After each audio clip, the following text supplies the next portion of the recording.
World championship of legends লিগের group পর্বে বাতিল হয়েছিল ভারত পাকিস্তানের বহুল প্রতীক্ষিত লড়াই। এরপর সেই চিরপ্রতিদ্বন্দ্বী দল মুখোমুখি হওয়ার কথা ছিল সেমিফাইনালে, কেননা সর্বশেষ দল হিসেবে সেমিফাইনাল নিশ্চিত করে ফেলেছিল ভারত। আর অপরদিকে পয়েন্ট টেবিলের টপে থেকে সেমিফাইনাল আগেই নিশ্চিত করে ফেলেছিল পাকিস্তান। তাই তো সেমিফাইনালে আবারও লড়াই হওয়ার কথা ছিল ভারত পাকিস্তানের। কিন্তু এবার সেমিফাইনালেও পাকিস্তানের সঙ্গে খেলবে না ভারত। ভারত ম্যাচ বয়কট করলে টুর্নামেন্ট থেকে বিদায় নিয়েছে যুবরাজ সিং এবং শিখর ধাওয়ানের দলটি।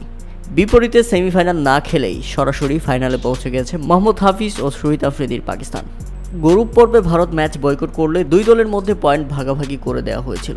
তবে সেমিফাইনালের ম্যাচটি ভারত বয়কট করলে নিয়ম অনুযায়ী পয়েন্ট টেবিলের টপে থেকে পাকিস্তান ফাইনালে চলে গেছে, আর ভারত টুর্নামেন্ট থেকে বাহির হয়ে গেছে। আর এতে সামাজিক যোগাযোগ মাধ্যমে নেটিজেনরা ভারতকে রীতিমতো ধুয়ে দিচ্ছে, কেননা পাকিস্তানকে ভয় পেয়েছে ভারত, আর এ কারণেই খেলতে চায় না তারা। কেননা দুর্দান্ত ফর্মে রয়েছে পাকিস্তান, পয়েন্ট টেবিলের টপার তারা। আর এবারের লিজেন্ডস লিগে ভারত ব্যাপক বাজে পারফরমেন্স করেছে।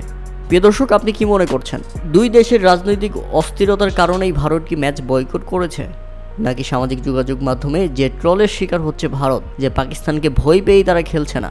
এ ব্যাপারে আপনাদের মতামত অবশ্যই আমাদের কমেন্ট করে জানাবেন।